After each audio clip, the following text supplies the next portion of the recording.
viens ici, Mélanie. Là. Moitié là, moitié ici. Ici. Tyson, va à côté de Mélanie. Allez. Ada, à côté de Mélanie. Go. Louane à côté d'Adam. Go les gars. Allez, là sur le bord. Bonjour tout le monde, ça va bien?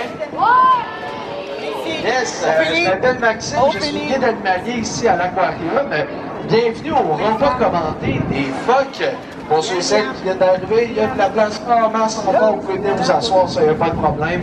Seule petite chose, vous avez tous dit, c'est parfait, mais on ne peut pas rester au niveau des vitrines pendant le repas. Donc, vraiment, c'est parfait, comme vous êtes présentement.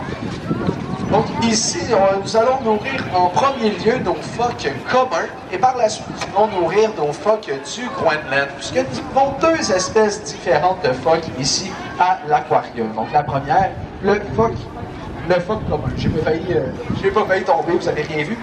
Donc, nous avons 4 phoques communs ici à l'Aquarium du Québec. Je peux vous les présenter, évidemment.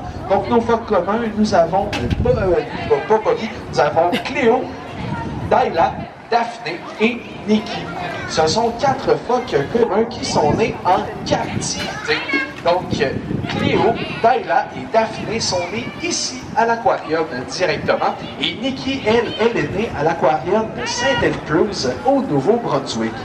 Cléo, c'est la doyenne, c'est la plus vieille. Elle va avoir 33 ans cette année. Oh, vraiment, c'est vieux quand même, hein, le phoque commun femelle va vivre aux alentours de 35 ans. Le phoque commun, ça va être la seule espèce de mammifère marin avec le beluga à rester dans le Saint-Laurent toute l'année. Donc, toute l'année, il va y avoir des phoques communs ici dans le Saint-Laurent. C'est un phoque qui est assez petit, donc contrairement au phoque du Groenland que vous allez voir. On voit la plaque noire au fond, qui est une balance. Donc, on va peser nos phoques là, régulièrement, presque quotidiennement. Et aujourd'hui, François pourrait nous dire le poids dans quelques instants. 60 kilos. Donc, 60 kilos, c'est comme un petit phoque. Là. Donc, nous avons des phoques ici et non des otaries. Hein. Il ne faut pas se mélanger. Parfois, on va penser que c'est des otaries que nous avons ici. Mais non, c'est bel et bien des phoques. Quelle est la différence entre le phoque et l'otarie?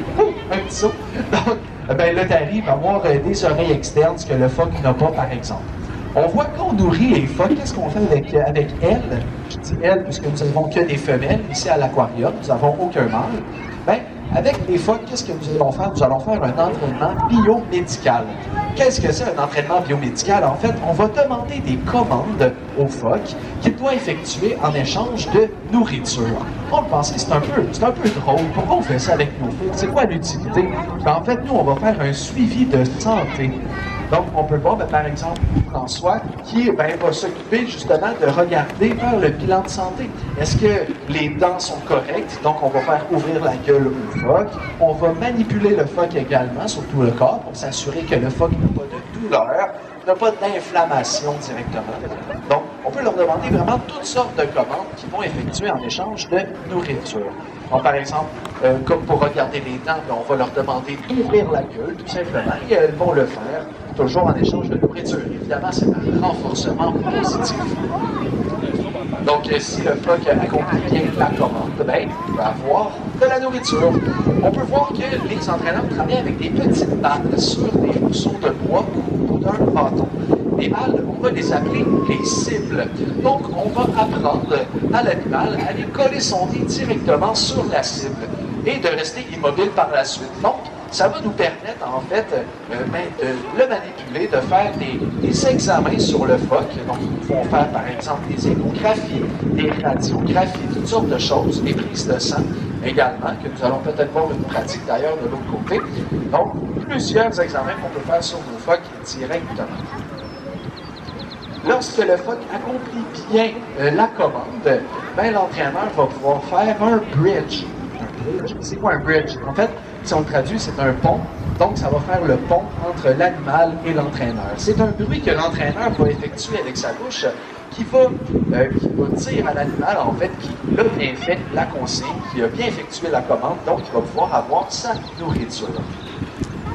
Donc, qu'est-ce qu'ils mangent les phoques communs? En milieu naturel, ils vont manger toutes sortes de choses. C'est très, très vaste. Ils vont manger du hareng, du capla, flétan, éperlant, des petits invertébrés également, donc des petits animaux qui vivent dans le fond de l'eau. Donc, ils vont pouvoir là, manger à peu près tout ce qu'ils rentre dans leur gueule, finalement. Si on regarde la forme du phoque, si on regarde la forme, c'est un corps très fusiforme, ça veut dire très hydrodynamique, donc ça va lui permettre de très très bien nager, finalement. Donc, il va pouvoir super bien nager, il a des pattes palmées, donc ça va lui permettre d'atteindre des pointes de 30 km/h, quand même, là, pas bien trop vite dans les zones scolaires, donc il va quand même assez rapide.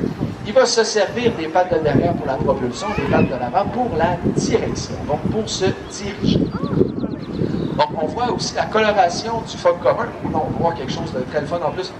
Le marsouinage. Donc, on voit de ce côté-ci. C'est une nage que le phoque va effectuer. Il va effectuer cette nage-là, par exemple, lorsque c'est une mer qui est houleuse. Donc, une mer houleuse, c'est une mer qui a beaucoup de vagues. Il va pouvoir effectuer du marsouinage comme ça, comme la nage des dauphins, en rentrant et en ressortant de l'eau. Et ça sert aux phoques pour s'enfuir des prédateurs. Et on voit des sauts à l'extérieur de l'eau, comme on peut voir, ça va servir également à s'enfuir des prédateurs. Pourquoi le marsouinage est très, très utile? C'est une nage qui est très peu coûteuse énergétiquement. Ça ne demande pas beaucoup d'énergie faire du marsouinage comme ça. Donc, ça va lui permettre de très, très bien nager et fuir les prédateurs. Les phoques sont des mammifères, donc ils doivent respirer à l'extérieur de l'eau. Mais vous pouvez voir que nos phoques sont capables de rester dans l'eau. Les phoques sont capables de retenir leur respiration. D'après vous, jusqu'à combien de temps le phoque peut retenir sa respiration en dessous de l'eau? Oui. 3 heures, ça fait quoi? 5 minutes. 10 minutes, j'en prends 2 autres au fond, en debout. 1 minute et chandail blanc. Tiens. Oui. Combien de temps? Combien? 30? 30 minutes? On a la bonne réponse. C'est 30 minutes que le phoque est capable de rester en dessous de l'eau. Quand même, c'est assez impressionnant. Comment il fait pour retenir sa respiration? Bien, le sang, où il y a de l'oxygène, il va le stocker dans ses muscles. Donc, dans ses muscles, il y a beaucoup de sang, beaucoup d'oxygène. Donc, il va être capable de rester sous l'eau beaucoup plus longtemps. C'est quand même très, très pratique.